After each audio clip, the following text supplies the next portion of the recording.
کہ اگر کسی قوم کو توپ سے، کسی قوم کو بم سے اور کسی قوم کو قتل و غارت گیری کے ذریعے سے ختم نہ کرنا ہو اور ان کو سطح ہستی سے مٹا دینا ہے، وہ اپنے دین کو بھول جائے اور دوسری چیزوں میں لگ جائے، تو کیا کرنا؟ تو بس ایک ہی کام کرنا کہ اس قوم کو اس کی مذہب کی تعلیم سے کاٹ دے۔ اگر اتنا کر لیا گیا تو بس کامیاب، پھر کچھ کرنے کی ضرورت نہیں۔ آج تعلیم کو، دین کے اور شریعت کے علم کو جو اہمیت مسلمان نے دینی چاہیے تھی، کیونکہ ایک مسلمان کے پاس سب سے اہم اور قیمتی چیز اس کا دین اور ایمان ہے، اور دین اور ایمان کی بقا کی بنیاد ہی، بلکہ اس کے بغیر باقی رہ ہی نہیں سکتا، کیا؟ دینی تعلیم اور شرعی تعلیم۔ اس کی طرف جتنی توجہ ہونی چاہیے وہ ہم نے نہیں دی اور غفلت برتی۔ ہمارے اکابرین نے کوششیں کی، دارالعلوم دیوبند قائم کیا، تحریک دیوبند چلی، اس کے بعد پھر مختلف طریقوں سے محنتیں ہوتی رہی، لیکن عمومی طور پر امت نے جس اہتمام کے ساتھ اس کام کو انجام دینا چاہیے تھا وہ نہیں ہو پایا۔ اس کا نتیجہ کیا نکلا؟ اس کا نتیجہ یہ نکلا کہ مسلمان دین اور ایمان کے معاملے میں کچے رہ گئے، جہالت کا شکار ہو گئے، غفلت اور سستی میں پڑ گئے، ان کی ترجیحات بالکل الگ ہو گئی۔ لیکن مسلمان غفلت اور سستی میں رہے تو کیا دوسرے بھی غفلت اور سستی میں ہیں؟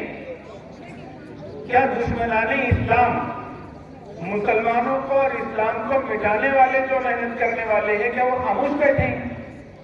نہیں، ہونا یہ چاہیے تھا کہ جب ملک آزاد ہوا تو ملک آزاد ہونے کے بعد یہاں جمہوری نظام میں حکومت آیا، یہاں کوئی اسلامی حکومت نہیں ہے کہ حکومت ہمارے دین اور ایمان کی بقا کی فکر کرے، اور یہاں دوسری قوم کی بھی حکومت نہیں ہے، یہاں جمہوری حکومت ہے، اور جمہوری حکومت میں ہر قوم کی اپنی ذمہ داری ہوتی ہے کہ وہ اپنے دین اور مذہب کی حفاظت کا کام کرے۔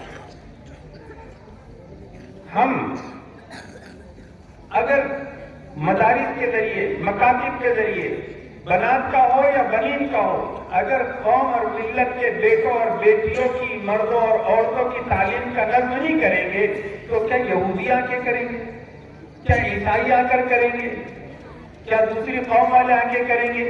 یا حکومت کچھ کرے گی؟ الٹا ایسی پلاننگ ہو رہی ہے کہ جو کچھ ٹوٹا پھوٹا دین تعلیم کے راستے سے ہم تک پہنچ رہا ہے وہ بھی بند ہو جائے۔ مدارس پر شکنجہ کسنے کی پوری تیاریاں ہوتی، یہ مدارس دین کی حفاظت کے قلعے، جنگ ہوتی ہے نا تو جنگ پہلے سرحد پر ہوتی ہے، اور سرحد پر جب ہار جاتی ہے فوج تو اس کے بعد قلعوں کا نمبر آتا ہے، اور جب قلعے ڈھہ جاتے ہیں تو پھر پوری قوم غلام بن جاتی ہے۔ تو ایسا سمجھیے کہ بارڈر پر جتنے لوگ ہمارے کام کر رہے ہیں سیاسی اور ملی، یہاں سے وہ فیل ہو چکے۔ اب بات آئی ہے مدارس پر، اور یہ مدارس اگر ہم لوگ اسی انداز میں مدارس سے تعلق رکھیں جیسے ابھی رکھے ہوئے ہیں کہ بس جب چندے کی ضرورت پڑی کچھ نہ کچھ دے دیا، جب بلائے تو تعلقات اور محبت میں آ گئے ورنہ تو نہیں آئے، بس ایک رسمی تعلق ہمارا جو ابھی بنا ہوا ہے اتنا ہی اگر رہے گا تو مدارس کو ہم بچا نہیں سکتے۔ اگر مدارس بچانے ہی تو ہم کو جیسے ہم اپنے بچوں کے لیے علاج معالجے کی فکر کرتے ہیں تو ایسے ہی ہم نے مدارس کی فکر کرنی چاہیے، ان کی دین کی تعلیم کی فکر کرنی چاہیے۔ آج کا دور یہ عسکری جنگ کا دور نہیں ہے۔ عسکری جنگ کس کو کہتے ہیں؟ کہ جس میں ہتھیار ہوتے ہیں اور ایک دوسرے کو مارا اور کاٹا جاتا ہے، جیسے روس اور یوکرین کی جو جنگ چل رہی ہے، یہ جنگ آسان نہیں ہوتی، بہت مہنگی جنگ ہوتی ہے، بدنامی بھی بہت لینی پڑتی ہے۔ آج وہ جنگ چل رہی ہے، پوری دنیا اس کا خمیازہ بھگت رہی ہے۔ آج یہ عسکری جنگ کا دور نہیں ہے، آج فکری جنگ کا دور ہے۔ فکری جنگ میں ہوتا یہ ہے کہ جو دشمن ہوتے ہیں تو وہ دشمن اپنے دشمن کو فکری لحاظ سے اپنے جیسا بنا دیتے ہیں۔ اب جیسے سمجھیے کہ اسلام اور مسلمانوں کو مٹانا ہے تو اب ہتھیاروں کی لڑائی ان سے لڑنی نہیں ہے۔ اس ملک میں تو کوئی بھی مسلمانوں کو مٹانے کے لیے ہتھیار کا استعمال نہیں کر رہا ہے، وہ تو اپنی خود کی سیاست چمکانے کے لیے لوگ کرتے ہیں، لیکن مسلمانوں کو مٹانے کے لیے جو کام ہو رہا ہے وہ فکری جنگ کا ہو رہا ہے۔ اور فکری جنگ میں ہوتا کیا ہے کہ دشمنان اسلام مسلمانوں کے لوگوں کو، مردوں کو اور عورتوں کو اپنے جیسی فکر والا بنا دیتے. اس میں فائدہ کیا ہے؟ ایک تو کسی کا خون بہانا نہیں پڑتا، جنگ کرنی نہیں پڑتی، پیسہ لگانا نہیں پڑتا.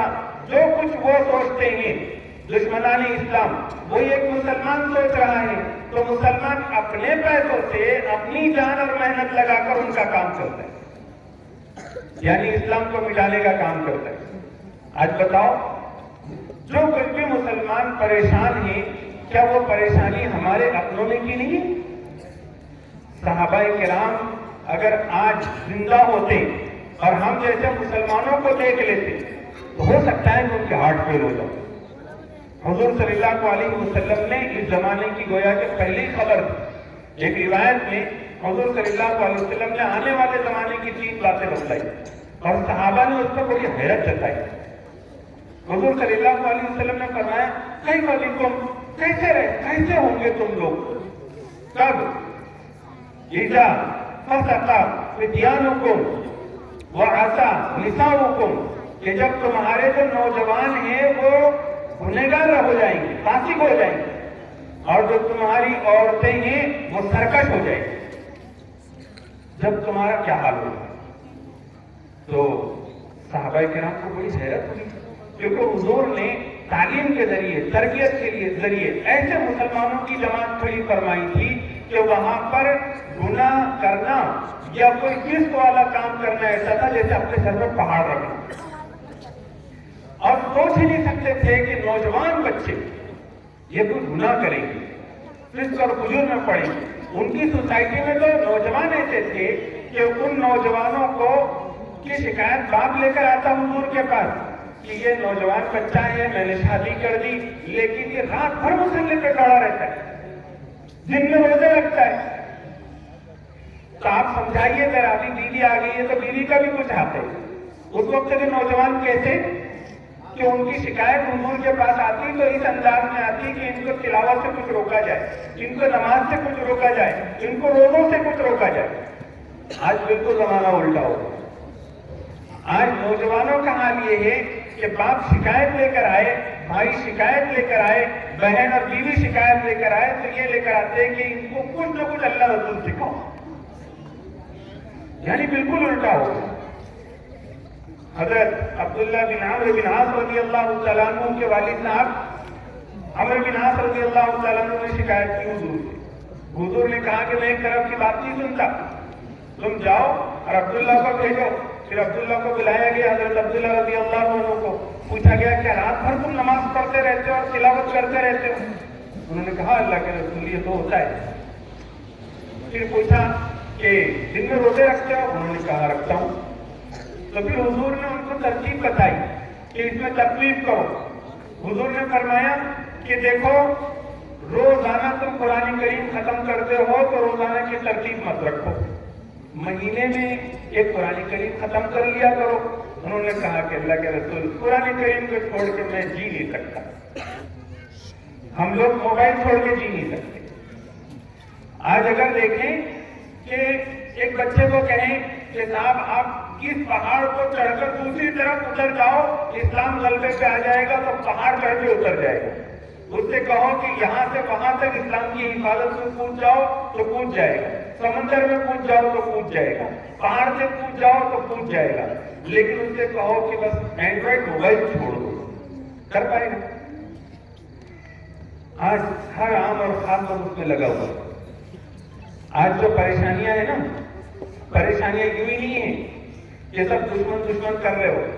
ہم اپنے پیسے خرچ کر کے، ہم اپنے محنت کر کے، ہم ساری غیروں کی فکریں، غیروں کے طریقے اور غیروں کی ساری چیزوں کو لینے کے لیے ہم نے خود اسباب کو مہیا کر دی. ٹی وی ہمارے گھر میں، موبائل اینڈرائڈ ہمارے گھر میں، انٹرنیٹ چل رہا ہے، اور اس کے اوپر بس جوانیاں برباد ہو گئی. بچوں اور بچیوں کا حال یہ ہو گیا ہے کہ ان کو دین اور ایمان سے کوئی ایسا لگتا ہے کہ سروکار ہی نہیں. ان کو اپنے حیا غیرت کا کوئی احساس ہی نہیں. حضور صلی اللہ علیہ وسلم نے فرمایا مہینے میں ایک بار. انہوں نے کہا نہیں ہو سکتا. تو حضور نے فرمایا چلو ایک کام کرو، ہفتے میں ایک قرآن کریم ختم کیا کرو.